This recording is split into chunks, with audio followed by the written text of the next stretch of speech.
Ladies and gentlemen, please welcome to the stage, John Gompertz.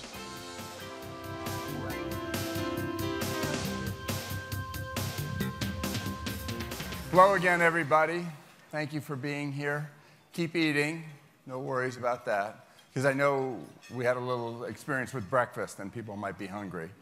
A little education, let's say, with breakfast and people might be hungry. We're in the home stretch. Got one more session. We're really looking forward to it. I think it's going to be great.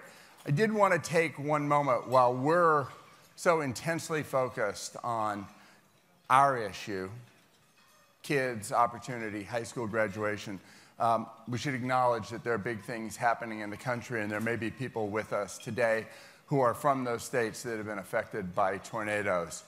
A couple of years ago, when I was the head of AmeriCorps, I went to Joplin, Missouri, immediately after the tornado as we were bringing AmeriCorps members to help. And I have to say, I've never seen anything like a town that's been devastated by a tornado. So we know that people have been killed. We know that people have been injured. We know that communities have been devastated. And I think it's just important that we recognize that today. I'd also really like to take a moment before we get into the program to acknowledge the people who helped make this whole event happen. I'm the one who stands on stage and blah, blah, blahs. There are a lot of people who work at America's Promise who have worked extraordinarily hard to make everything from these big sessions to the breakout sessions to Main Street, the whole experience happen. I just want to take a moment and have all of us acknowledge our colleagues at America's Promise, all of whom are standing right over here.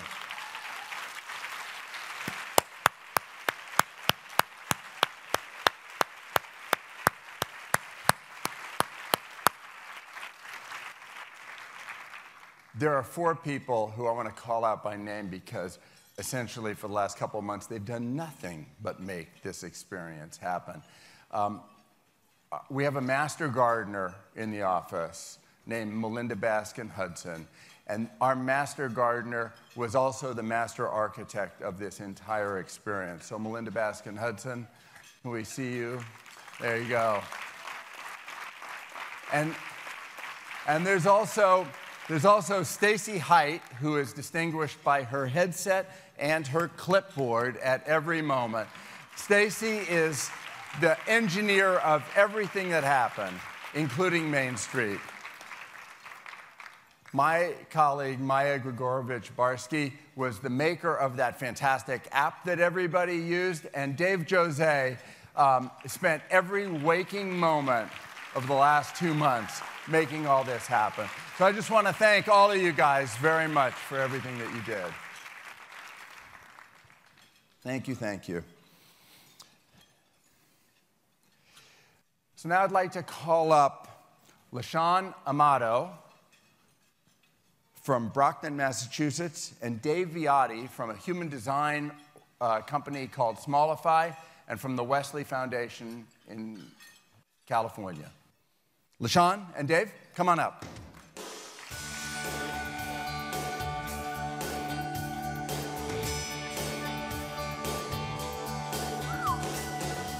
All right. Good afternoon, everyone.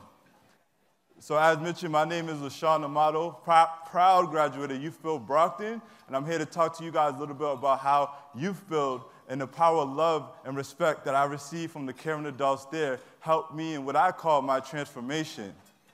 So it started off, I showed up at Youth Build Brockton's door completely damaged. I grew up in a single-family home. I had dealt with getting kicked out of 3 different high schools. I had dealt with the criminal justice system, and I fell victim to the streets. It was just inevitable.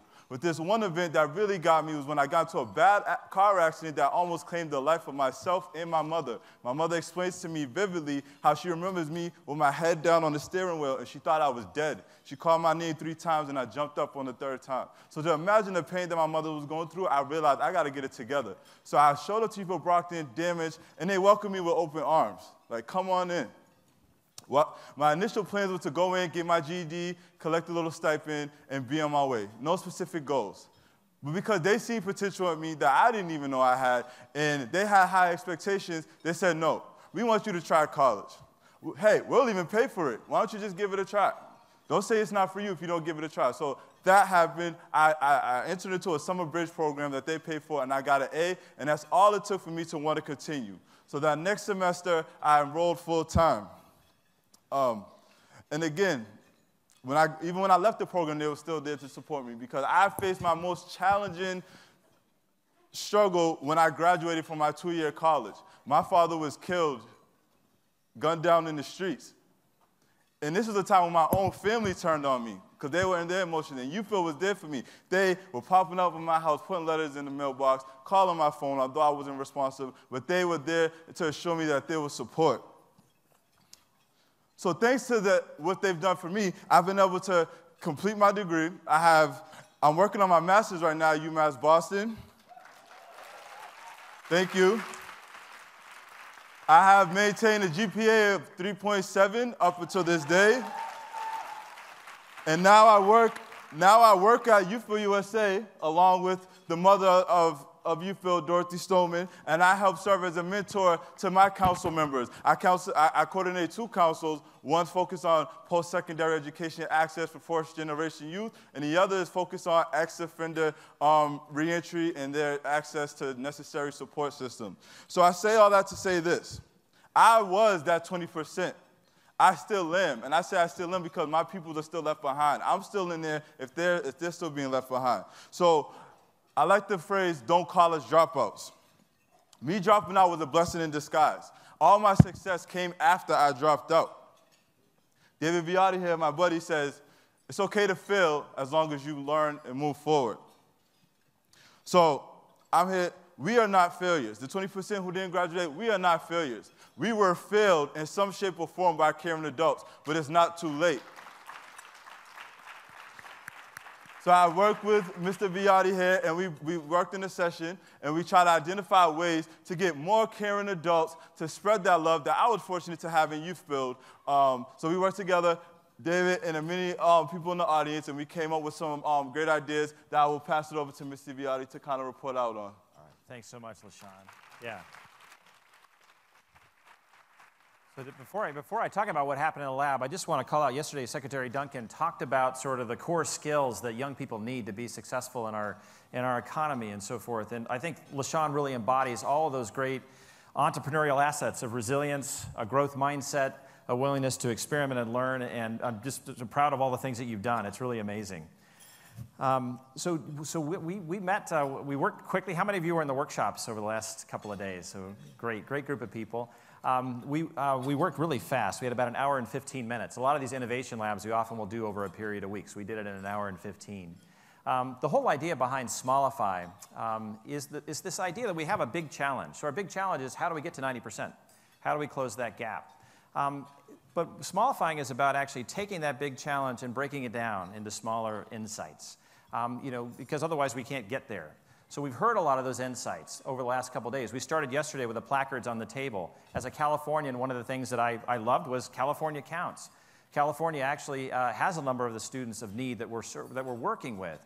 And so we actually break down the big challenge into key insights. What are the accelerators, the things that are working like Youth Build that we can build on? What are some of the barriers that are standing in our way? America's Promise and others help define the challenge coming in. We know that caring adults matter. We know that families' engagement and parents also matter. So we constructed 2 labs, essentially, to get to this core insight. So we said, how might we engage more parents and families with youth? How might we get more caring adults involved with students? That was the essence of our challenge. That's the first part of Smallify. The second part of Smallify is actually how do we take these ideas or insights and move them into action? Brainstorming is fun, but ultimately if all the ideas and the Post-it notes end up on the cutting room floor, we're not moving forward. So the second part of Smallify is small bets. Literally, what can we do on Monday? What can we do tomorrow to actually start to move insights into action? And it's the whole idea about small bets is what's an affordable bet? What's something I can do with 2 people, $20 in 2 days, as opposed to spending a year planning? Let's actually start to accelerate our learning by doing. We covered a few practices. First idea is we got into Carol Dweck's growth mindset. So we feared less. None of us are perfect, as LaShawn so eloquently pointed out here. We're not goof-proof. We make mistakes. That's okay. So how do we get into this mindset so we're willing to experiment, to learn? If you look at all the successful companies in Silicon Valley, where I come from, they didn't start with their big idea. They stumbled upon it almost every single time. So they had that mindset about failing fast forward and moving forward. We said yes. We got into a generative mindset. We started with hidden talents, and you'll be surprised to know we're scuba divers and dog whisperers and cooks and others. We have a diverse set of hidden talents in this room, how that actually led to some inspiring ideas. We made stuff. We actually brought prototypes and ideas to life quickly so that we could actually show them to end users quickly to start learning by doing. And finally, we developed small bets. So I'm going to share a couple of them with you. We had, by the way, the Maryland conference room is just right outside the door here. I encourage you to go here after this session and check it out. We've got an art gallery that has 20 big ideas and with small bets attached to them, things that we can actually do on Monday. There were a few themes that came through all of them. Probably the top theme is that from both sessions was about how do we find the spaces, the common spaces and interests where youth, adults can come together to work together. And the ideas really ranged from both technology to place-based solutions. I'll give you two of them. One of the groups had a hidden talent in the group. Somebody was good at hair. And that led to an inspiration about, well, actually it was called Hair to Help was the name of was the prototype. The idea was to connect youth and mentors in hair salons. In certain communities, that's actually where a lot of the action's happening, where conversations are happening. So this idea about how do we actually go out into the community and go to the people and the places. And so that was Here to Help. And they've got several steps about how they can prototype this on Monday. On the technology side, in the second session, one of the participants, her hidden talent was she's a grammar queen. So that actually came out in the name of their program called App Parent. So App Parent is a technology solution. It's actually an app where parents could... or programs, basically you would monitor sort of parent engagement with children, where they could log all of their activities and collect sort of points and rewards as they go through as a way to incentivize them. What I thought was really great about this solution was the empathy in it, because the whole idea was not to actually direct parents to do certain things. It was actually to recognize and validate what they're already doing, and then to also give them some tools and tips to actually be engaged more. For this group, their small bet they could actually do on Monday. There's actually an online, it's free, you can download. I don't have an interest in it. It's a company called PopApp. And if you want to design an app, you just draw it out, take a picture, upload it, and you can simulate your app right there. So this group is going to do that on Monday. So again, all of these ideas are things that we could put into practice right away. The most surprising thing that came out of the labs from participants were really three things. First of all was the power of yes and, those two words from improvisation. A lot of times we hold ourselves back by evaluating, being afraid of failure. To close the gap to 90, we're actually going to have to make some experiments. And so I think people got into this mindset that by saying yes, we can open up a whole new range of possibilities. Also the idea that constraints are a gift. Literally, it makes no difference if you do a prototype in 5 minutes or 45 minutes. We always find that it's always the last 2 minutes that count. We're ultimately high achievers, and so people will want to get their deliverable in. But these constraints are actually helpful in the innovation process. And finally, the last point is the people and places will actually tell you what they need. We're on the balcony to some extent here today, but the importance of actually getting onto the dance floor, engaging with your end user. Both Hector and LaShawn, I think, really represented the voices of a lot of young people, and they really shared their insights with us and got a sense of what their needs are. So as practitioners in this, it's really important that we not only network together as a community, but really get out into the community and gather insights, because that's where the power is. Last thing I'll do is give a plug to my colleague Lisa Solomon, who flew out with me from California. She's got a great book out now called Moments of Impact, which is all about how to design strategic conversations that accelerate change. And hats off to the Points of Light team, because they've done a marvelous job, I think, of really creating the conditions for a safe place where creative conversations can occur. So with that, I'm going to turn it back to LaShawn. All right. So I'll just close it out. So as my colleague said, oh, sorry. Thank you. So I was fortunate enough to have a lot of caring adults place small bets on me, including Ms. Dorothy and my program director, Jay Casilli, and many others. So we will not reach 90% or 100% at that if we all don't take some type of responsibility. So I want to kind of give a call to action to you guys to think of what is your small bet? What is something that you can do? It could be simple that you can do it on Monday to be more involved in the youth, to be more involved in the life of a youth in your community, even if it's your own child. Start in the home and then bring it out into the community. So that's all I really have. Thank you, guys. Yeah, thank you. And actually, thanks to America's Promise, and Grad Nation for making this happen. Thank you.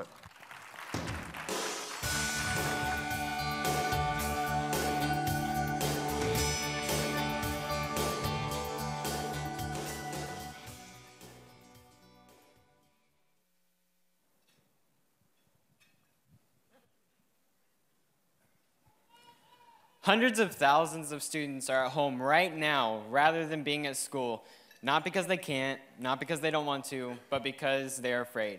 These students are being bullied. My name is Tyler Gregory, and I'm a current sophomore at Wright State University in Dayton, Ohio, and I'm studying organizational leadership so I can work with nonprofits someday. And I'm very happy to be here with you all today. I'm also very stressed to be here with you all today because this week is finals week, and I should be at home studying right now. I actually had a final last night that I did like in my hotel room, so that was fun. Anyway, I grew up in small town Ohio, graduating class of 60. Everybody knew everybody. And during my senior year, I decided to step up my leadership, and I became president of National Honor Society, president of FCCLA, secretary of FFA, secretary of senior class. I was very involved with 4-H, and I had amazing grades. I was on the path to success, and I thought nothing could bring me down. I mean, I've made it that far. And I hit a roadblock, and that roadblock was bullying. I was tormented, I was harassed, I was called names, and then when I went home from school, it would happen back at home online. And honestly, I'm lucky that it happened my senior year after I already had everything done, but it still didn't help anything because I got my first D just in that short period of time of me being bullied.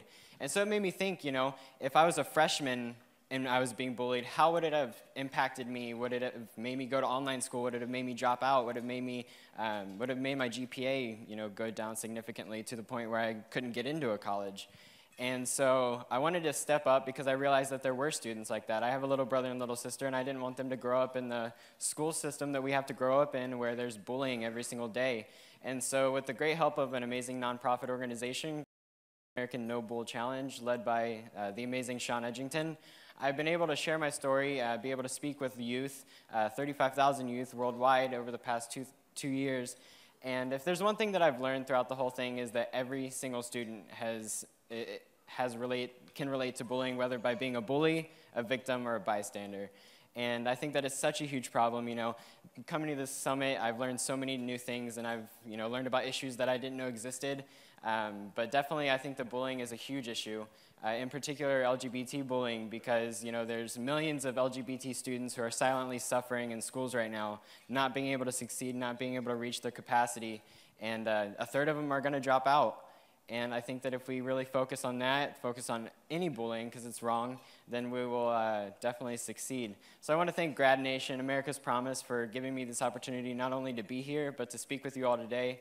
And on behalf of every single student who is going to cry themselves to sleep tonight, knowing that tomorrow they're going to have to go to school and face tormenting by their peers, and on behalf of every single student who doesn't feel safe right now or might be eating lunch in the bathroom stall or whatever, I would like to say thank you.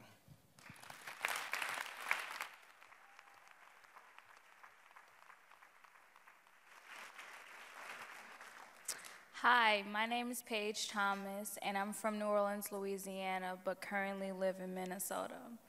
In a few months, I plan to move to Coos Bay, Oregon to do AmeriCorps for a year while being a part-time student.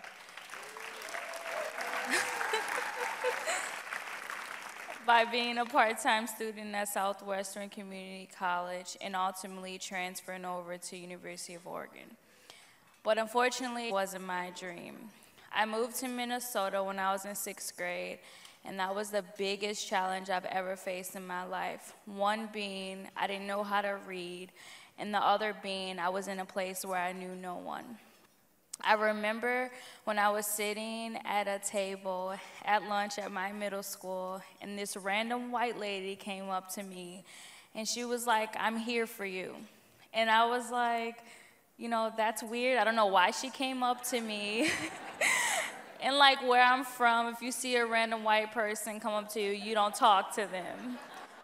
But me being me, I spoke to her, and I kept seeing her and kept seeing her, and now to this day, she's been my mentor for 6 years. And she has made a huge impact on my life. She had taught me how to read. She has educated me in so many other ways. And like, my message for all of you guys is to really be a person someone can just talk to. Like, people like me, that's what I needed. I needed someone to reach out. Oh, you're gonna make me cry. I needed someone to reach out to me and speak to me because no one was there for me, not even my family. And so I really encourage you guys to, like, anybody, just reach out and show that you care. Thank you.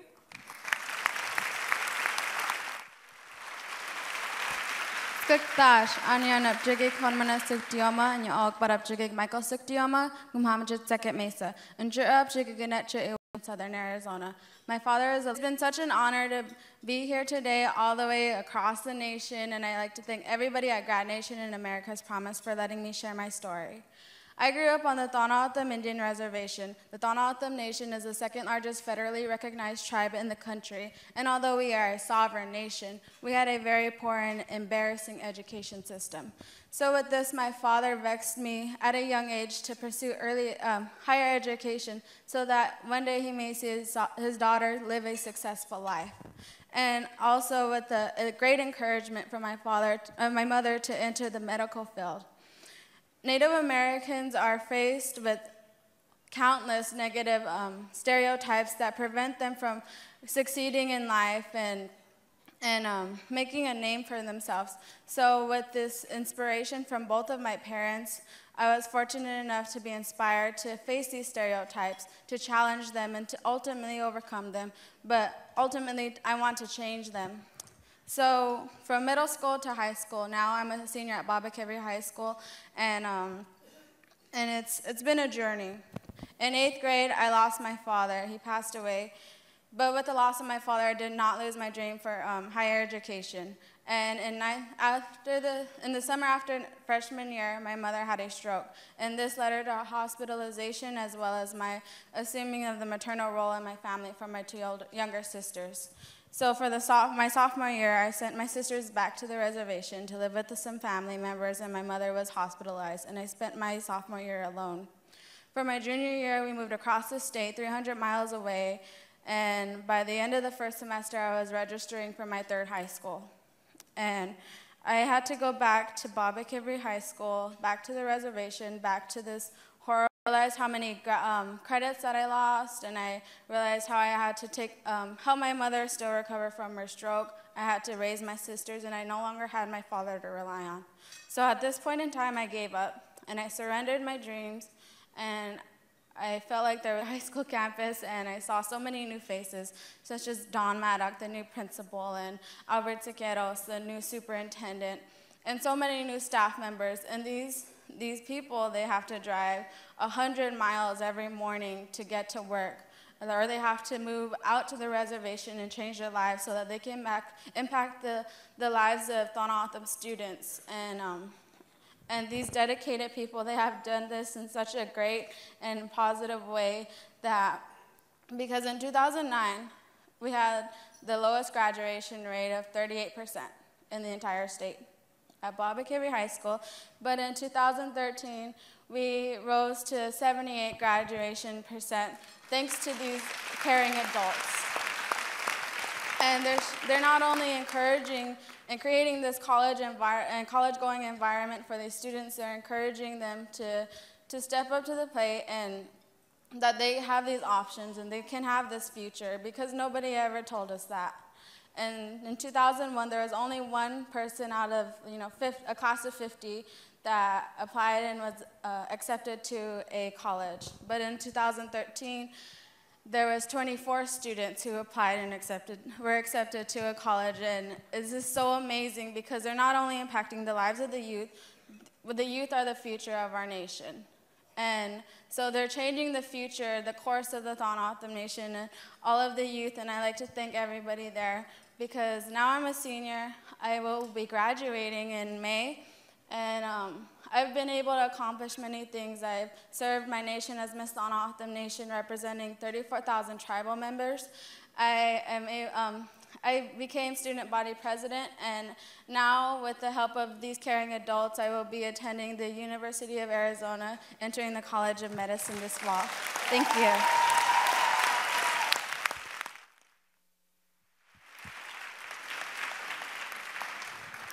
大家好，我叫黄思玲。大家好，我係黃思琳。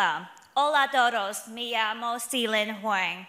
That was my introduction in Chinese, Mandarin, Cantonese, and Spanish. I'm Silin Huang, a 20-year-old high school graduate from Castro Valley Adult and Career Education in Northern California. In April 2002, my mother and I emigrated from Taishan, a small provincial town with little opportunity in China, and reunited with my paternal family in San Andreas, California, a working-class community in the San Francisco Bay Area. It was tough to be in a low-income new immigrant family with both parents who had only completed their high school diplomas, and they could not speak English very well. I have always viewed pursuing higher education as my golden ticket to better future. When I was in my first 2 years of high school, I thought I had everything planned to be college-bound.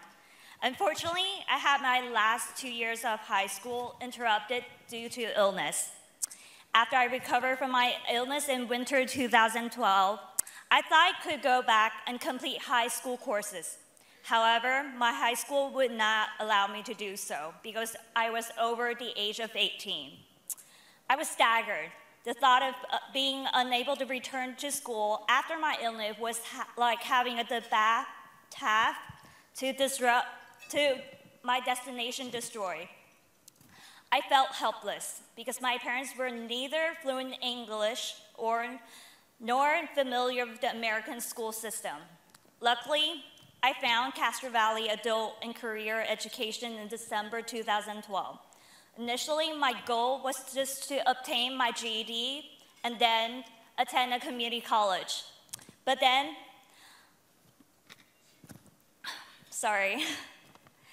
after meeting with my course advisor, Megan Morgan, she suggested me another path so I could earn both GED and high school diploma. I also turned to my college and career transition specialist, Sharon Travers, who started the Launch program to guide me through and completing my high school requirements, applying to four-year university and scholarships. Ultimately, I completed 2 years of schoolwork in 1 year at the adult school. In April 2014, I officially graduated from high school with both GED and high school diploma.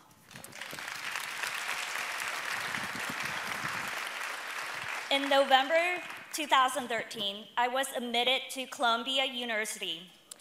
Just 2 weeks ago, I was selected to be one of 1,000 high school students as Class of 2014 Gates Millennium Scholar. With this scholarship, it will enable me to take my education as far as I can go. Now, I'm thrilled about the prospects of attending Columbia because then I will be the first person in my family and the first adult school student from my school to attend straight to a four-year university. My experience of having my education interrupted due to illness and the challenges I faced when obtaining my high school diploma changed my life. I discovered the importance of there being a safety net for students who encounter similar situations to mine, as well as the importance of having caring adults to guide students back on track. I want to be a role model to inspire others to defy the odds, especially students who come from non-traditional backgrounds and underrepresented communities. Although this is not a path I would have chosen, I'm proud of my perseverance and determination to pioneer my own trail to college, and I believe others can do the same. And this is my story of having 2 years of education interrupted due to illness and getting my both GED and high school diploma, and now heading to Columbia University. Thank you, everyone.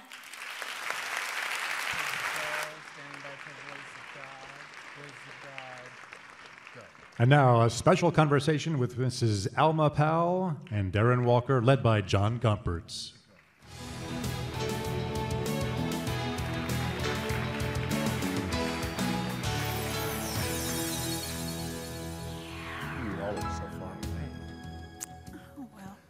Well, thank you for those 4 wonderful and instructive stories about what it's like to grow up in Americas we may not be so familiar with.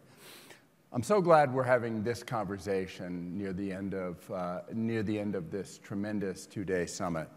As everyone knows, we've focused our campaign on increasing high school graduation rates because high school graduation is a crucial milestone in the journey towards adult success.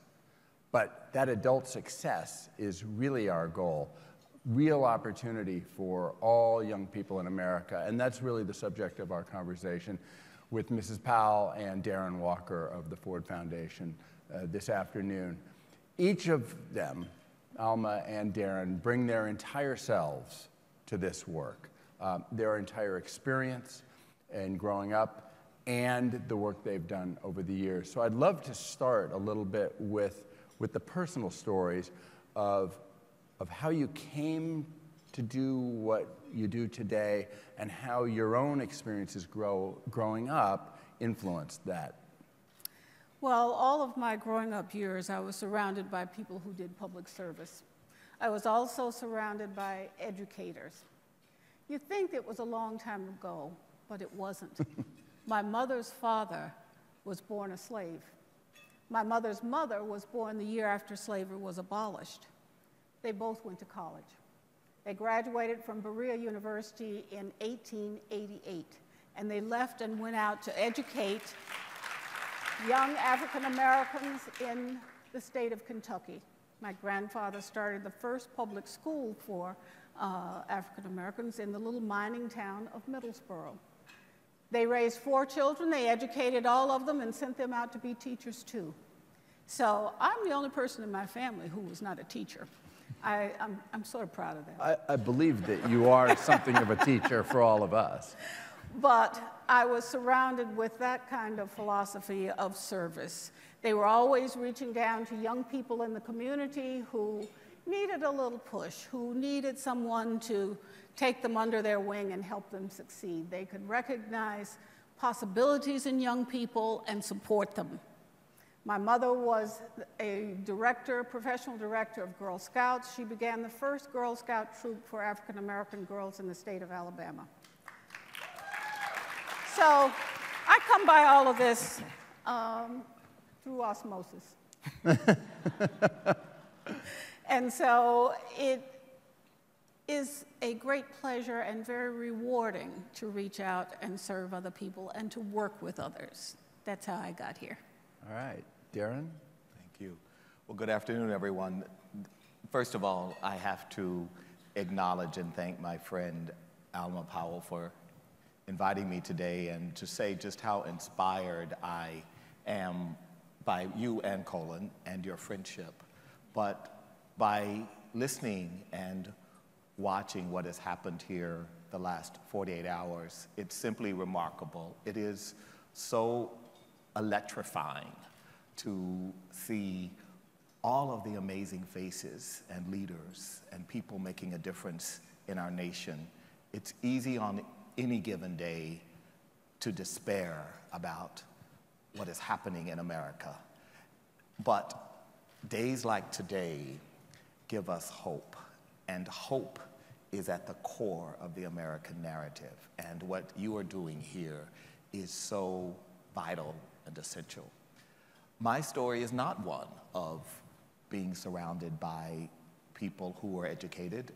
My mother had 4 children and raised us. She herself was a high school graduate. But I had no one in my family who had ever gone to college. I, on my journey, did not have anyone ever say, well, this is what you do to be a professional. I never had anyone say, at home at least, here's how you might think about a career for yourself. We talked about jobs. My grandfather, I remember, who was a porter at one of the oil companies in Houston, always talked about how he couldn't wait to turn 65 to stop working. And that was my context for work. I never understood that I would someday never want to stop working because I find my career, my vocation so powerfully compelling every day. So my journey was one where, because there were caring people at home who, although could not give me necessarily the strategic advice, they gave me love and support. And there were many people in the public school systems and in the Head Start program, because I'm proud to say I was in the first class of Head Start. And I also am a graduate. For anybody who wonders whether Head Start works, right? Yes. And I also was educated in the public school system in college and in law school in Texas. So I'm in New York, at least one of those rare people who's never attended a day of private school. And I wear that with a badge because I think it speaks to how, for the importance of investing in the potential of people in this country. And when that young woman turned up on the porch of our little shotgun shack in Ames, Texas in 1965 to ask if she could register me for Head Start, that was an example of America believing in the potential of little black boys and girls sitting on the front of shotgun shacks in small towns in America. And that was the beginning of my journey. Wow. Which has taken you to the heights. Darren Walker is one of the most influential people in this country. I'm influential because I'm her friend. This is why I'm influential. No, if you want to see a Rolodex, and there's a powerful Rolodex, it's Darren Walker's. And I'm proud that he's my friend. We have heard a lot in the course of our 2 days about the role of caring adults. You just mentioned it yourself, Darren. We had David Shapiro from Mentor talk about the fact that in their most recent research, 1/3 of young people reach the age of 19 without somebody who they would say is a mentor in their lives, and the outcomes for those young people aren't good. So the question, and Dave Viotti was just talking about it, we had the 2 labs about this, how can we all work together to get more caring adults, and not just caring in the form of love, as you said, but caring in helping people to imagine and navigate their way towards a brighter future? How can we make more of that happen in our world? Your thoughts on that? Well, I think we, as a culture, have become so busy. That's one thing that is, and I think part of it requires us to slow down. And part of it requires us to think about our communities more holistically. And for me, this is a broader issue in America, because I think the challenge around getting more mentors is in some ways a reflection of the growing inequality in our system, where people don't necessarily feel that they have an obligation or responsibility or a need to really invest in young people, and certainly young people who look different than they. So I think it's very important that our schools, our employers, our universities come together through efforts like what you are leading to raise awareness and to generate momentum to build a national movement, which you are doing, because it's only going to be through efforts like yours that we actually can turn the dial on this. Alma, let me follow up with you on this, because I know you think about this a lot. And we love, David Shapiro talked about this earlier, we love formal mentoring programs, but we also treasure other forms of relationships that might be less formal and feel like less of an obligation. I know that you're always talking about taking small acts that Well, mean they're a lot. little small acts, and we need to be able to recognize them when we see them. There are people who reach out to just one child, and you see the difference that it makes in that child's life. We've heard testimony to that all during this session here, yesterday and today, of young people talking about that one person who made a difference in their lives. When I go around the country talking to people, I encourage them, reach out. Reach out to somebody who looks different than you. Go be their friend and be there for them. That's all it takes, and you will see wonderful things happen. When we ask how we can do that, we take the passion that all of us have in this room to use it to role model for the rest of our society. Tell them the stories of success that you have seen. Tell them the stories you've heard at this conference here, and it will spark their imagination. People will always say, well, what can I do? Well, just look around you. There's a place to start. Pick a place and start. You might give them a little hint, and they'll say, oh, yeah, I never thought of that. I can do that. But that's the way we keep it going. I like that. I have to say, I'll give you one amendment, which is not only adults, that a lot of the young people who are here today, the power, I'll tell you, I was not great at high school, let's just say. And it wasn't my parents or other hectoring adults that probably kept me on track. It was more my peers and my colleagues in school who said, don't be a knucklehead and so forth. So I want to encourage us to think not only about what we as adults can and must do, feel an obligation to do, but what young people can do for themselves and each other. And you can empower them, if you will, by letting them know how valuable they are in society and include them in what you're doing, as we have done here with the young people here. The young people who sit on the board of America's Promise are fascinating. And they have seen service role modeled, and that's why they are there. And they will be instrumental in passing it down to someone else. I'm very proud of a young group of people who are here. I hope they're here today. They're Howard University's Promise. Howard University's Promise began back in 1997, and I'm so proud that it's still going today. And those young people have won their second Community Service Award because they were inspired. They were inspired. So I know both of you believe that change for young people really happens close to the ground, in relationships and in communities. And both of you have spent an enormous amount of time investing in one way or another in community change. Yet community change is also hard. We're seeing it at the DC Promise neighborhood, which is a couple steps forward and some steps sideways and some steps forward. Darren, you've been on the front lines yourself. You've invested a lot. Most of the people here are trying to make change in and through communities. And I wonder a little bit about the wisdom that you've learned from all of your work in trying to lead and invest in community change. Well, I think you've got to believe in the people. And I think often what change initiatives feel like on the ground is something abstract and designed by someone in Washington or Cambridge and imposed on a community.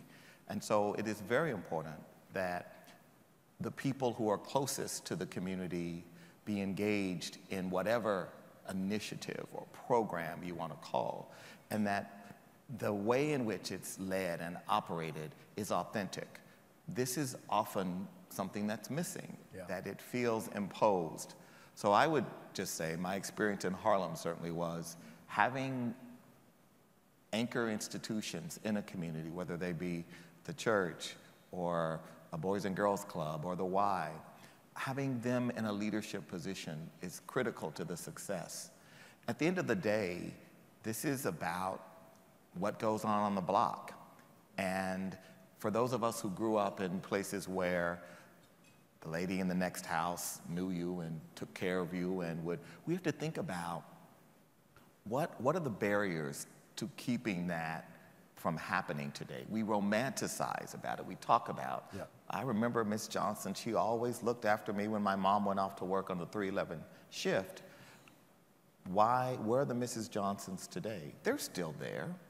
But as Robert Putnam's research has demonstrated, it's harder to build social capital, particularly in low-income neighborhoods, because it's harder to be poor today. Yeah. When I think about my mother's struggle as a nurse's aide and on that salary raising 4 kids, and I think about today what a home health care worker makes in the Bronx who's trying to raise a family, I couldn't imagine that challenge. So we have to think about this holistically. It's not as if the people aren't caring. Right. It's that they're more stressed, yep. that there's more tension in the community, and that it's simply harder to be poor. Yeah, yeah. Pam Cantor, yesterday's lunch, talked exactly about what you're talking about it's not poverty, it's the stress, all the tension and all the stress and all the trauma associated with it. Absolutely. So let me raise a delicate issue, but it has been very present in this summit over the last couple of days, which is the issue of race, continuing issue of race. We're encouraged by what we've seen in the increasing graduation rates of Latino and African American young people, yet Latino and African American young people are way behind other kids in graduation. And there is, Mrs. Powell and I just saw a fascinating presentation in Jacksonville about just this, about stress actually associated with issues of race. And I'm curious how you think we think about this and have it present in our thinking but not dominant in our thinking. You go ahead, try that, Darren. Well, I think it's a very challenging context because I've just returned from a trip to Latin America visiting our offices there, and I spent some time in a region in the west of Colombia, which is the area where most of the Afro-Colombians, the people of African descent, live in complete isolation, in poverty that reminded me of visiting the rural town where my mother was from in Louisiana, and understanding the universality of this issue of race, particularly in the Americas, and how difficult it is as a part of a national narrative to grapple with. And we have not been good at it in this country, as we know, although I think there are so many reasons to celebrate and be hopeful from our own experience. Right. Having said that, I think it's the other challenge is that people like the Powells are then held up and said, well, don't you see? Look at them. They did it. Why is it so hard for the rest of them? And I think that's why it's so important that people like the Powells remain authentic and committed to the issues and courageous enough to still want to talk about race.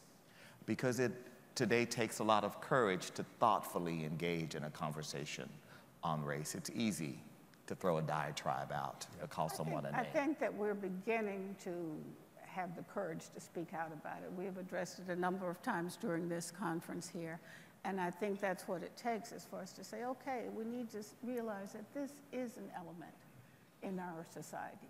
This is a part of why people succeed or do not succeed, and face that fact. And know that when you're working with young people, what are among the many things that they face, poverty, et cetera, they also have to face other people's perception of race, whether it be African American or Hispanic. And so we can do that. We've come a long way over the past 50 years, and it's not going to happen overnight, but by efforts like this and talking about it and encouraging young people and helping them know that you can succeed despite that. Don't let that be the thing that holds you back. That's just a measure of what color you are. It's not who you are. One of the great, I've had a lot of great experiences at America's Promise, but one of the most special experiences was when we went to Birmingham together, because you always talk about education and creating opportunities, the civil rights issue of our time. So we went to the summit in Birmingham, and then we went to the Civil Rights Museum across the street from the 16th Street Baptist Church and across the street from the park where all that happened.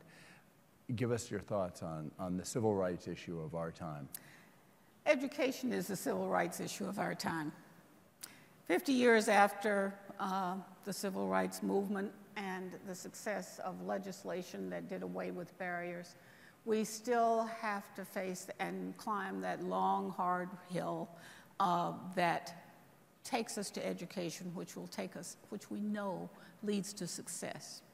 And the images in the Civil Rights Museum are very painful for me because I lived in Birmingham all during that time and know intimately all of those who were involved. I was not. My husband was in Vietnam, and I was a young wife at home with a brand new baby, so I was watching from the sidelines. But to know the struggle that went into that movement and realize that that is not over, and the continuing way out of poverty, inequality, is education. Mm-hmm. It is the great leveler. And we have to realize that and keep working at it with all these other things in mind while we're doing it. Darren, your thoughts? Well, I think Alma said it very well. I think the importance of education, my own journey is a testament to that. And so for me, we have to continue the struggle, the fight for justice. The arc of American history is going to be defined by this issue in the 21st century. And that is why the work of America's Promise is so important. Because without you, without your leadership, we wouldn't be making the progress. 80%. 80%. That is a data point that ought to rock this whole room. It does. It does. Because this is a huge, huge gift to the nation. And it is critical that we then say, what about the other 20%? How do we think about who they are, where they are? How do we eradicate our lands of these dropout factories?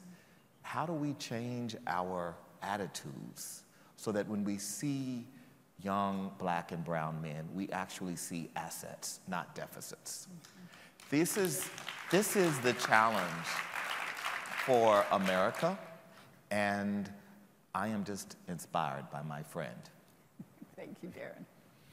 Okay, it's not going to get any better than that, is it? Let's just call it right there and thank Darren Walker and Alma Powell.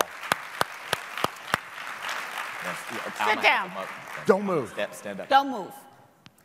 I would like all of you to join me in singing Happy Birthday to John Gump. Oh, my God. Somebody told me that today was his birthday, and he came to me and said, it's not.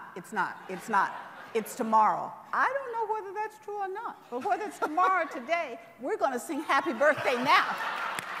So, everybody, let's go. Happy birthday to you. Happy birthday to you.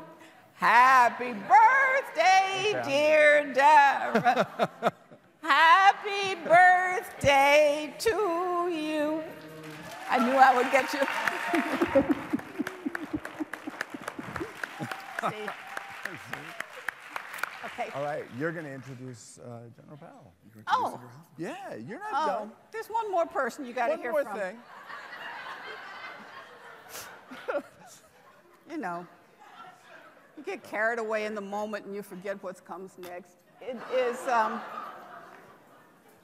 It is my great pleasure to bring to this podium my companion, my life partner of 52 years, Colin Powell.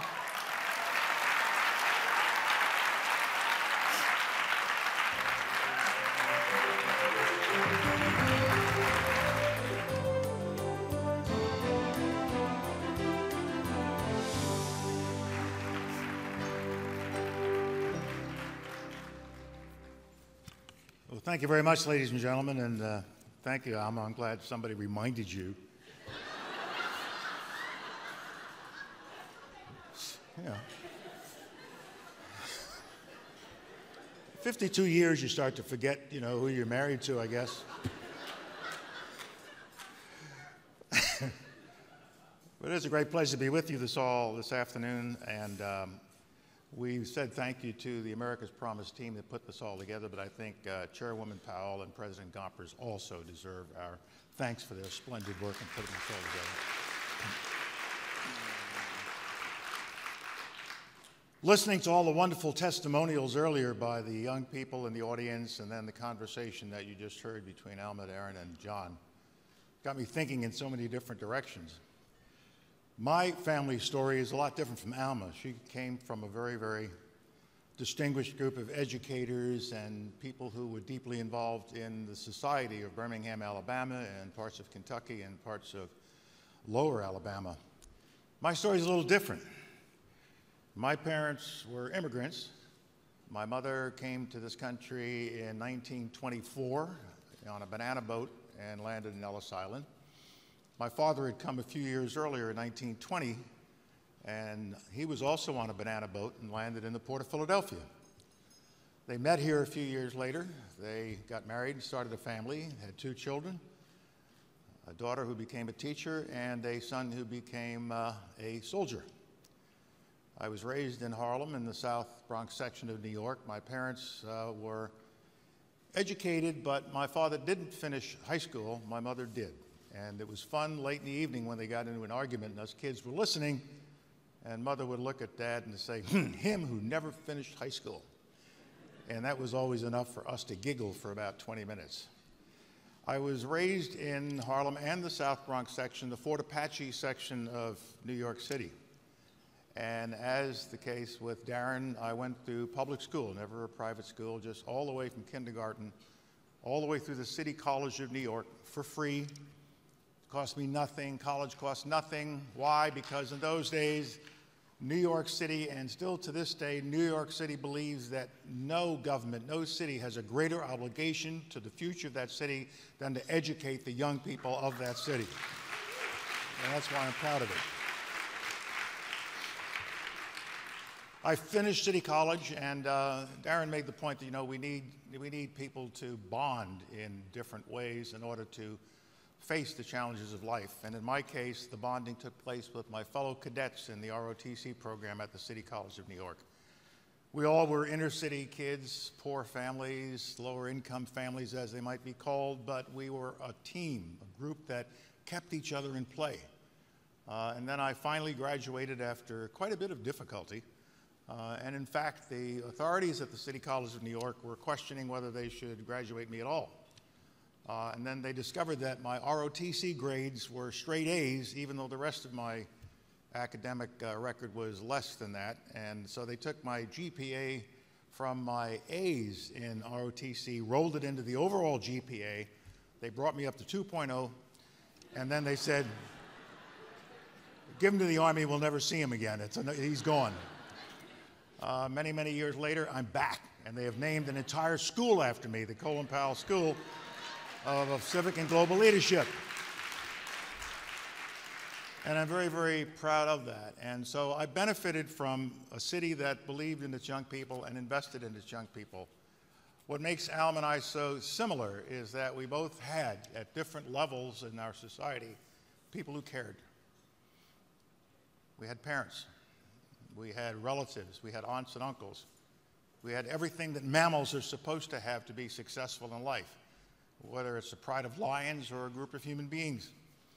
I had aunts. You heard Darren talk about an aunt. I had lots of them. They were all immigrants, and they all hung out in the South Bronx section of New York. And these women hung out the window all day long watching the street to make sure that all the little kids stayed in play. And if any of you ever got in trouble, they would turn you in a heartbeat. And as I've often said, you know, you can talk about the speed of the internet. There was nothing compared to the speed of the AuntNet in the South Bronx section of New York City. And the simple reason was, and what my parents used to lecture me by and at, and what all of the cousins in this extended family got, was we didn't come to this country so that our children could stick something up their nose or drop out of school. We don't go down to the garment industry district every morning, both of us, to earn a minimum wage in order for you to waste it all. We have expectations for you. We want you to do better than us. We expect you to do better than us. You will not disappoint us. And we also want to make sure you understand that there is a sense of shame in this family. Don't do anything that brings shame upon this family. And it was that simple code. Get your education. Do better than us. We have expectations. Now, don't do anything that shames this family. That kept all of us cousins in play. In my case, it was as a soldier. The family was not happy with that choice of career. And they designated my senior aunt, as I call her. All of us have an aunt in our family who is sort of the matriarch and the one who gets to do the tough stuff when it's necessary. My senior aunt was Aunt Larice. And the family ganged up on me and says, time for him to come out of the Army. This is ridiculous. And so Alma and I went to see Aunt Larice one day for lunch, and she started in on us. The whole family is mad. They don't understand. You get drafted and you come out. And you've been in all these years already. You've been injured twice in Vietnam. They're liable to send you back again. This doesn't make any sense. When are you coming out? And I said, well, I don't think that I am coming out, Larice, but remember, I will be able to retire 20 years service at age 41 and have a pension for the rest of my life at 50%. Stay. It's better than the post office. Stay. And that was the way my family was. But the magic of it all was that they just kept you going. They were there for you. They believed in you. But more importantly, they wanted you to believe in yourself. They wanted you to believe in yourself. I went into the Army in 1958. It was just 4 years after segregation finally ended in the Armed Forces of the United States. It was the most socially progressive organization in our society at that time. And they said to me, listen carefully, we don't care if you're black, blue, green, white, yellow, I don't care what your color is. Don't give us any hard luck stories about your immigrant family or they were poor. The only thing we care about now is performance. If you perform, you'll go somewhere. If you get all the education that we give you and make use of it, you'll go somewhere. If you don't, you won't be going anywhere. Do you understand? Yes, sir, I understand. And they also made it clear to me that even though segregation is gone, racial segregation in the society at large is still there. And in the course of my Army career in the early years, before we fully integrated our society and had, as Alma said, the Civil Rights Act of '64, the Voting Rights Act of '65, I would run into occasional issues of segregation. There were times when some of my colleagues said to me, well, you know why you got that job. They gave it to you rather than somebody else because you're black. And, you know, there's affirmative action. That's what they're doing it for. I said, I don't care why they're doing it. We got 300 years of no affirmative action. And so if they want to give me a little taste of it, I'll take it, you know, make up. But that wasn't the point. I said to them, look, the only thing that counts is how well I do the job. And if somebody is of a feeling that I should be denied something because I might have gotten it as a benefit of being black, if there's somebody out there who is a racist, what I have always believed, and I want to say to young people all the time, that is the racist problem. Don't let it become your problem. Don't put a heavy load on your shoulder because of somebody else's deficiency. We have this gentleman, Mr. Bundy, out in Nebraska these days, you might have noticed. And he said the problem with Negroes is they forgot how to grow cotton. We didn't have no cotton in the South Bronx of New York City. And even if we had it, we didn't grow it, we picked it. We didn't. And so without any cotton in the South Bronx of New York City, I had to grow up and become chairman of the Joint Chiefs of Staff of the Armed Forces of the United States. You know, give me a break. And it came about through hard work, and it came about through education. And what I say to young people, education never ends. I study as much now as I did 40, 50 years ago. And that's why when you heard this presentation with Alma and Darren a few minutes ago, they said that education may be the most important civil rights issue in the world today, in the United States today. I think that's true, but I think there are other important issues as well. There are some demographic changes taking place that we're going to have to give some attention to, even though it's unpleasant to talk about it. People really don't want to talk about it. The fact of the matter is fewer and fewer adults are getting married. Fewer and fewer marriages of the kind that I have been blessed to have for all these years are taking place. More and more of our children, and not just black children, Hispanic or white kids, all kids, more and more of our children across the board are being born to a single parent household. It's not that a single parent, the mother usually, or the grandmother, is unable to be a successful role model and mentor and raiser of that child. It's just harder, particularly if you are living in an environment of some poverty, of low income, and where the school system may not be up to it, and where you find you're carrying a very, very heavy burden. And we have to face that reality, and that makes the challenge that we have getting to the next 10%, the 10% after that, more difficult, because the environment in which we are doing this work is becoming more difficult as a result of this, and I see it everywhere I go in this country. But today we are here to celebrate. Today we are here to celebrate the fact that we've hit 80%. When we started, let's say, America's Promise 17 years ago, we didn't know where we were going. We didn't know what we were going to do. But we came up with those simple 5 promises of what a child needs. You know them well. Needs a responsible, caring, loving adult. A child is at a disadvantage if that child does not have that presence of an adult who can pass on generations of good experience, generations of what works and what doesn't work, generations of what will destroy you and what will keep you in play. If that doesn't come from the parents, or if the parents are not there, if it doesn't come from the religious institutions, the faith-based institutions, the schools, the coaches, all the other people in the lives of these youngsters who should be in the lives of these youngsters, if it's not there, it is our obligation, and that's what this great coalition here today and across this country is all about, getting into the lives of those youngsters. One of the key findings that came out of the report was that low income and high poverty does not necessarily mean bad education or the kids won't get an education. There is a correlation that low income tends to produce low graduation rates. But we now know that that can be changed. It can be changed if this coalition and a growing coalition can get into the lives of those youngsters early on. Then they can be turned around, and even coming from low income, such as I did or so many others here in this room did, you can succeed.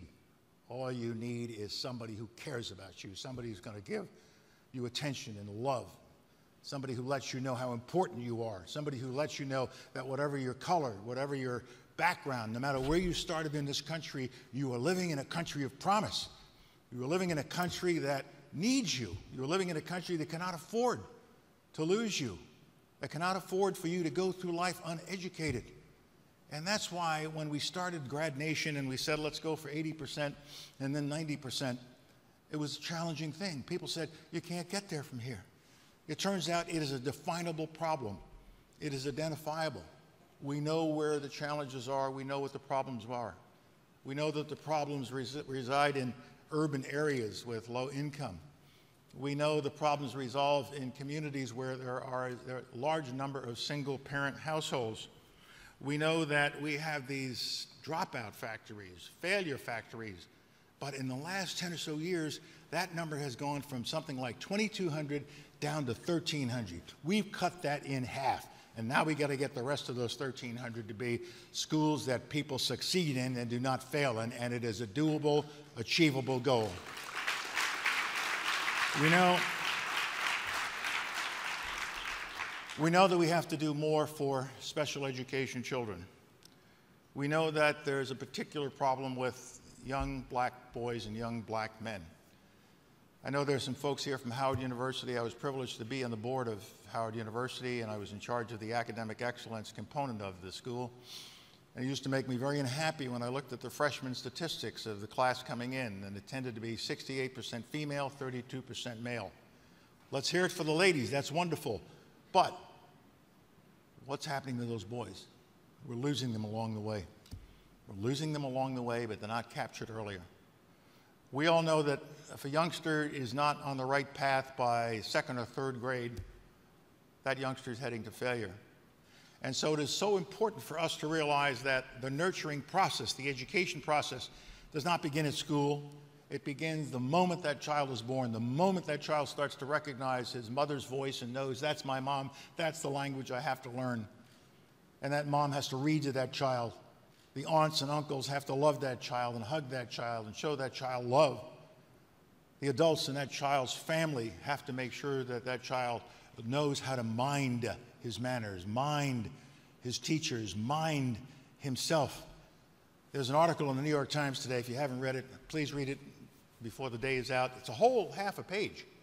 And it essentially said that young boys who are jittery and who, bounce around a lot will affect the economic well-being of the country. No kidding. If you're fidgety, that's the title they use. A fidgety young boy is got to be fixed. Well, no kidding. In my family, it wasn't hard to fix a fidgety young boy. You didn't have to hit him. You just had to say, mind. Do you remember the word mind? Any of you remember that? Mind your manners. Mind your teachers. Mind your adults. Take your books. Clean up. Children need structure in their lives. And that structure comes from the adults in their lives. People ask, how did I get into all of this? Well, I was in the Army for 35 years. And I trained young people for 35 years. And I know how to train young people. And in the military, we have it down pretty much to a science. They don't talk back to us. They don't say, I don't want to do that.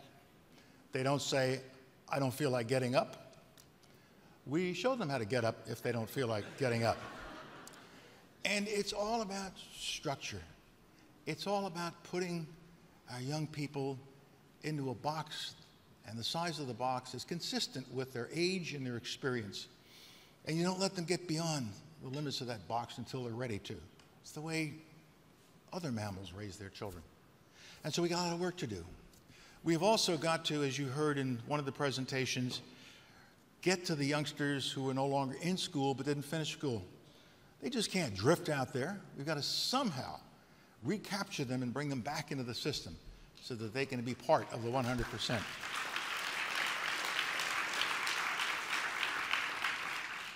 And as it has also been mentioned in the report, absenteeism is a very, very big problem, 10% absentee level. Hey, we got to get these kids in school. And if parents aren't up to it, then we got to send people out to go wake these kids up, chase them down in the streets, truant officers, whatever it takes. We cannot afford to allow absenteeism to affect our educational system. These youngsters have to be in school to learn. And so we got a lot of work ahead of us. But the beautiful part about this is we have come this far in a relatively short period of time. The next 10% will be more difficult. We're going after the hardcore problem of low-income poverty. We're going to do something about California. We've got other parts of the country where the nut is going to be a little tougher to crack. But with the kind of enthusiasm that has existed here for the last 2 days, with the beliefs that you have, with the corporations that are getting more deeply involved, with the associations that are coming together to be part of this great, great campaign that we have going on, we're going to crack that 10% nut. And once we get it up to 90, we're going to go higher because we cannot stop. What we are doing is not just nice stuff for kids. We are working for the future of our country. The future of our country depends on what we are doing to raise this educational level until every child is in a position to reach for the stars. Every child knows that they are valuable. Every child knows that we love them, we care for them. We have to remember that they are our children, every single one of them. And that's what you all have been doing. I want you to keep it up. And I want to give you one more example of the kind of young person we want to bring along. A young man that I met by television about 5 years ago, and we have become very, very close friends in the intervening 5 years. So thank you for what you're doing, and now please listen to my good friend, Jose Madrid.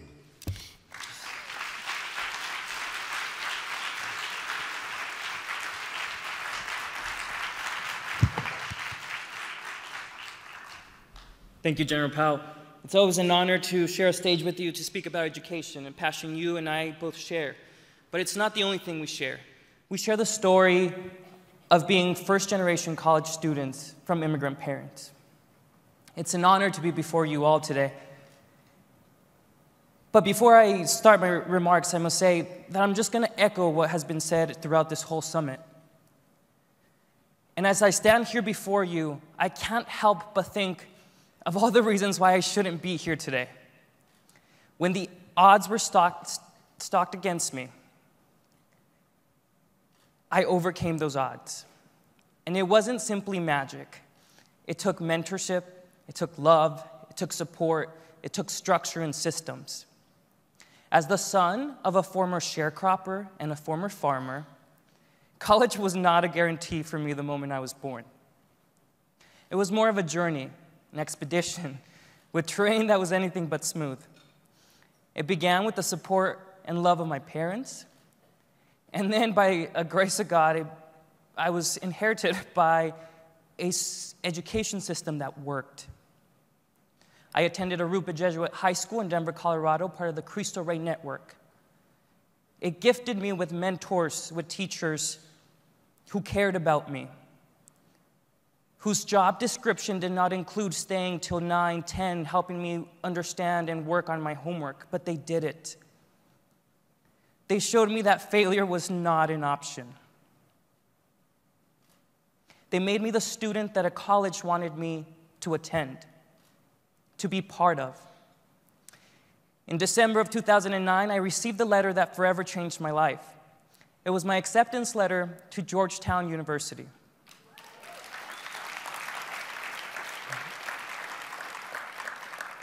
I held my mother in my arms, crying for half an hour in the kitchen. I enrolled at Georgetown University in the fall of 2010. And ever since, I have built a home for myself there. I cannot imagine myself anywhere else. But it was, again, because of those mentors, because of people like Dan Porterfield, Miss Jessica Harrell, Father Kevin O'Brien, who looked out for me. It wasn't that they were holding my hand. It was that they were making sure that the path was clear, that there were no holes for me to fall in, because, again, the odds were stacked against me. In 19 days, granted that I passed my thesis, I will be walking across the stage. My parents and my family will join me, and I will become a first-generation, not college student, but college graduate.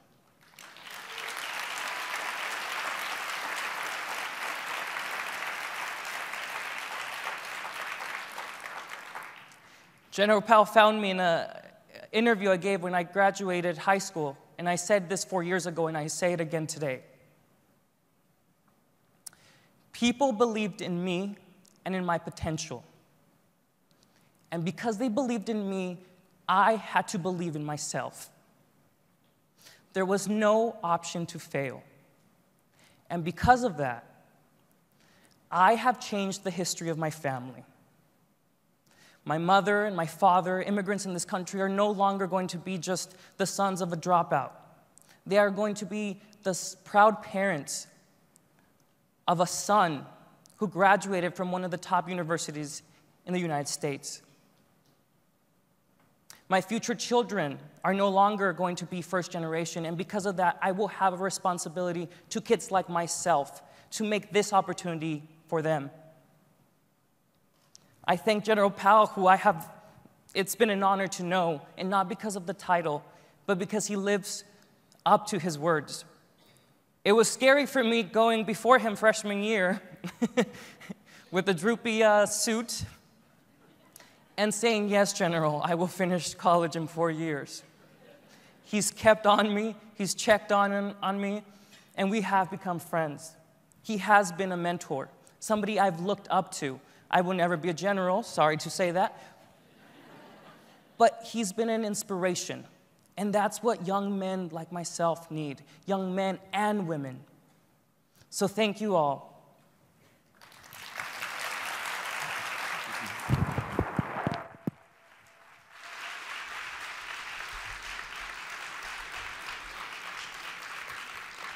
The video I saw, I was just at home, news show came on, and there was this graduation ceremony about to begin or something like it. And the narrator was talking to this young man, and I think it was 82 students in that class, if I'm not mistaken, something like that. And all 82 were going to graduate and go on to college, and he was the valedictorian. And he was standing there looking very, very nervous, and the interviewer said to him, "How did you do this? How did you make it from the background you came from?" And he simply said, as I remember it, "I was never, ever given the opportunity to fail. I was not allowed to fail." And then he paused and said the line that you heard him say just a moment ago. As he reflected on it, he said, "And I've changed the history of my family." We want to change the history of every family who has had difficulty in life, have had economic problems. And you're the ones who are going to do it. You and the thousands more who can join this crusade with your help. So let's leave this place with inspiration in our hearts. Let's leave this place with determination in our hearts and minds to continue this work and to achieve our next goal of 90%. And I count on all of you to do so, and you can be sure that the Powell family and America's Promise will be there to help you. And now to close out this marvelous summit that we've had, I'd like to share with you and bring to the stage a wonderful group that is going to sing for you as we sing our way out, a great choir called New Works.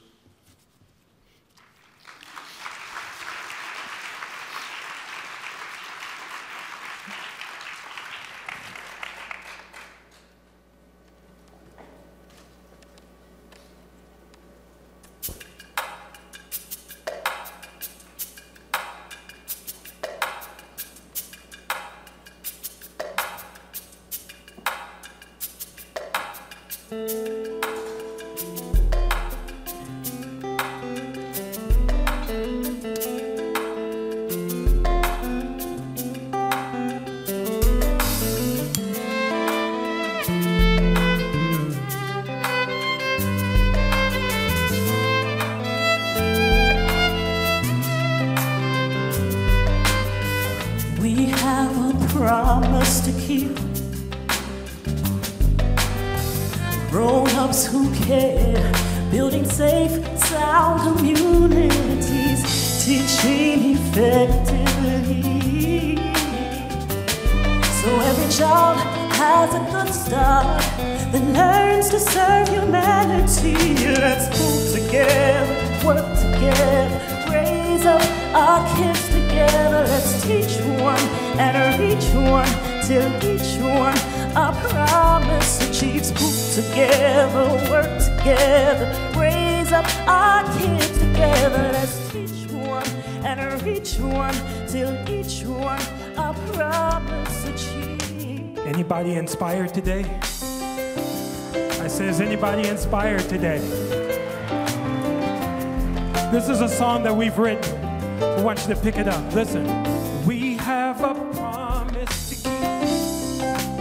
We have a promise to keep grown-ups who care, building safe, sound communities, teaching effectively, so every child has a good start and learns to serve humanity. So here's what we want. Let's pull together.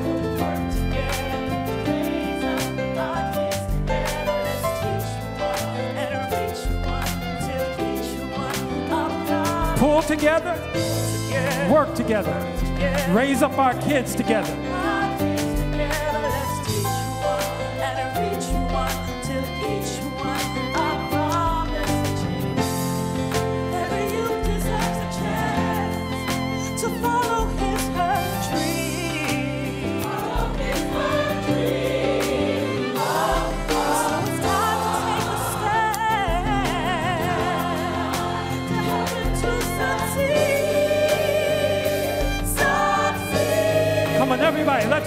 together.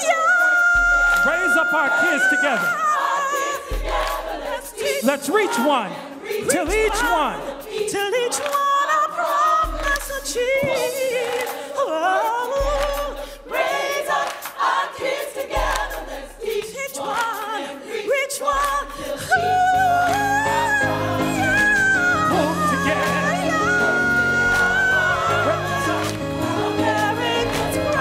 Come on, if you're inspired today. Come on, let's pull together, work together. Raise up our kids together. Teach one and reach one. Till each one I promise to achieve. Pull together, work together. Raise up our kids together. Teach one, reach one. To each one I promise. Come on, one more time. Pull together. Let's teach one and reach one.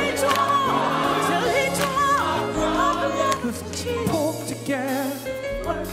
Raise up our kids together. Let's teach one and reach one. Till each one our promise achieves. One more time, say. Pull together, work together.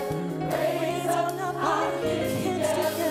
Let's teach one, reach one. Each one our promise. Pull together, work together. Raise up our kids together. Let's teach one and reach one. Till each one our promise achieve. Come on if you're inspired. Come on if you're inspired.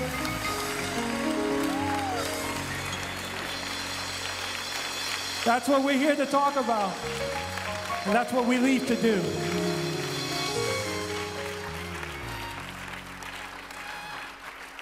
Listen, I know it's been a long day and a long few days for many of us, but thank you for just taking a few minutes. We want to close this summit in a very special way.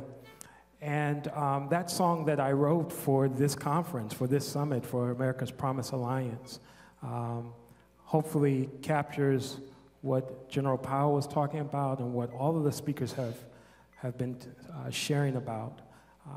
There's a song we want to also share with you before we leave. And it was a favorite of Martin Luther King's, and it's become a personal favorite of mine. The song says, "If I can help somebody as I pass along, if I can cheer somebody with a word or song, if I can show somebody he or she is traveling wrong, then guess what? My living will not be in vain." Clifton Ross is coming, and we just want to share this and leave this thought with you.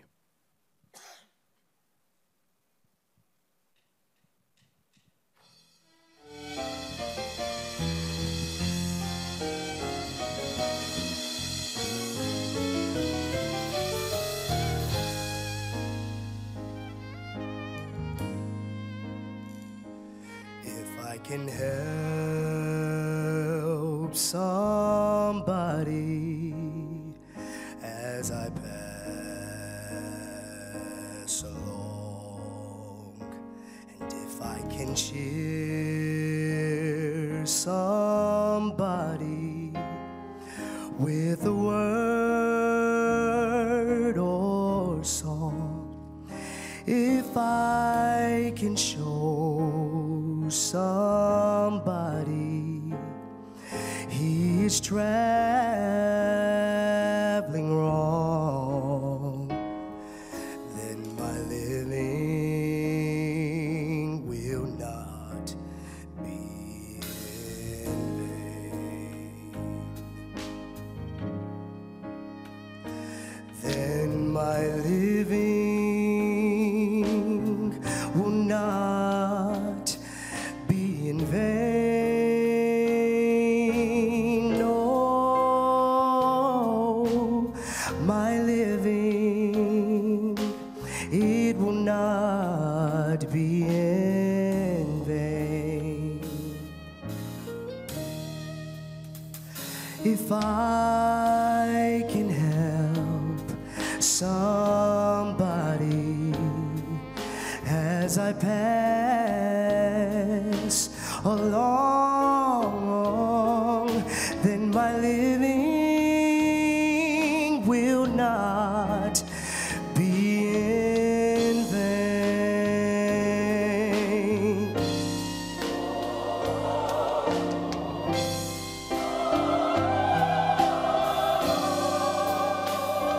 Now if I can do my duty as a Christian ought, and if I can bring back beauty to a world of rot, if I can spread love's message as the Master taught, then my living will not be in vain.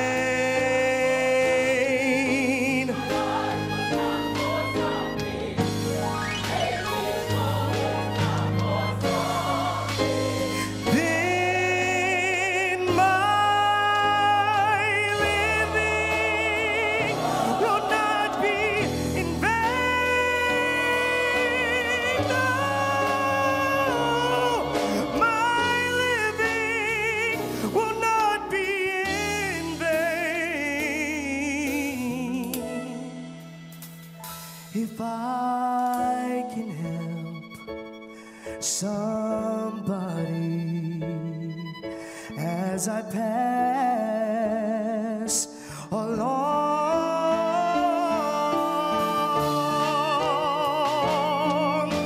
then my living,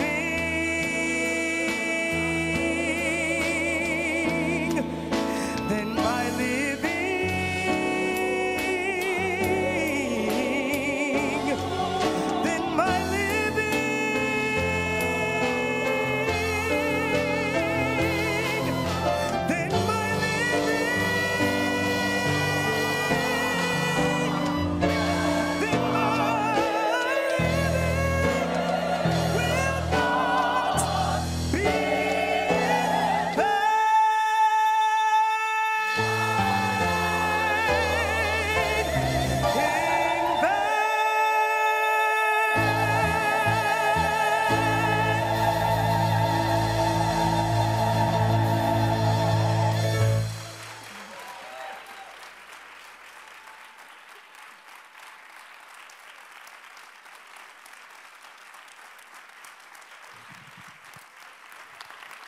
Thank you so much.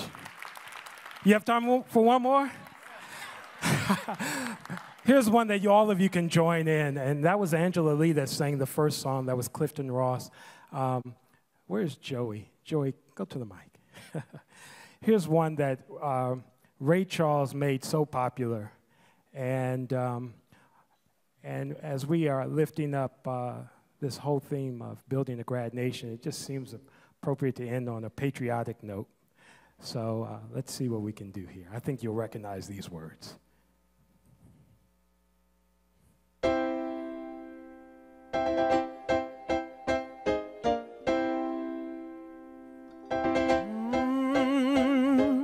Oh, beautiful for spacious skies, for amber waves of gray, oh, for purple mountains, majesties above the fruited plain.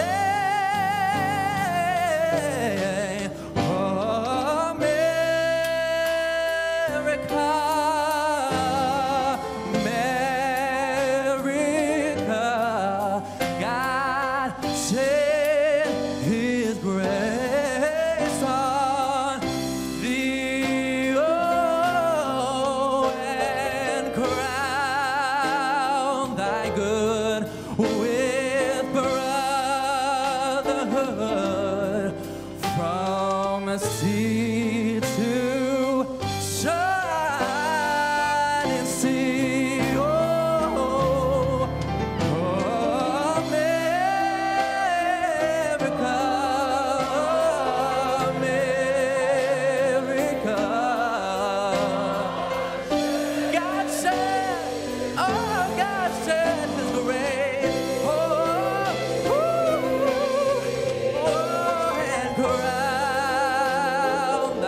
with us. America, come on.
Ladies and gentlemen, stay inspired.